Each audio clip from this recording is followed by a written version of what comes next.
Hi, Stephanie Ray, Accountability Evangelist. I'm here to talk to you about my new tenants.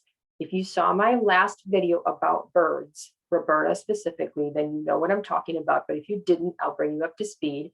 Every year for the last several years, we have had mourning doves return back to our house and live in their nest and have their babies on our front porch, way up high. We can't reach them. It's a really nice, safe spot for them for the most part until last year when the Blue Jays attacked them. But I'm not going to talk about that right now because it'll change my mood and I want to stay positive. So this year I have new tenants.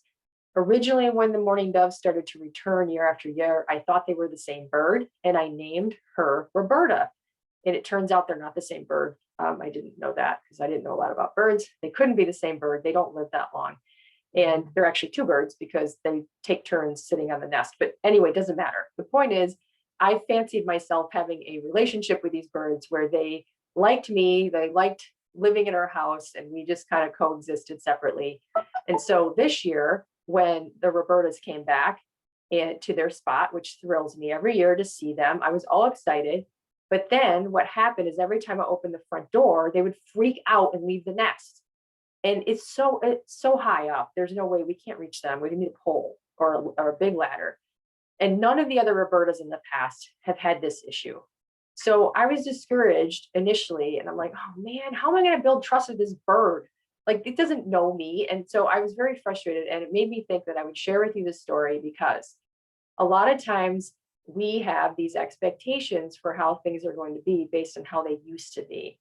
And then we're disappointed when they're not. And that is typically happening when it comes to relationships.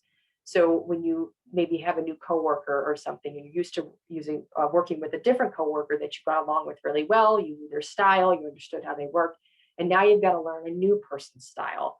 And they're not exactly the way the old person was. And you're like, I kind of wish they were here. I miss them. But what that does is if you cling to that, you miss the opportunity to really embrace and appreciate the new person, the new relationship, the new experience that you have in front of you. Now, I don't know what's going to happen with these Robertas, but I'm going to keep an open mind.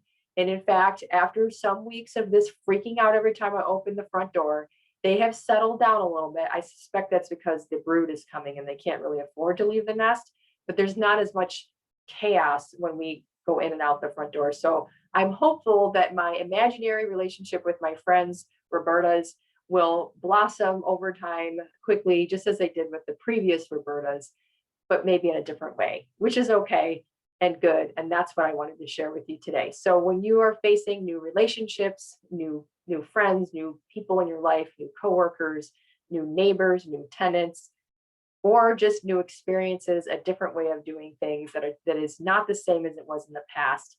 Nostalgia is okay for a little bit, but you really want to open yourself up to the future and the possibility when you are actually saying, wow, this could be great.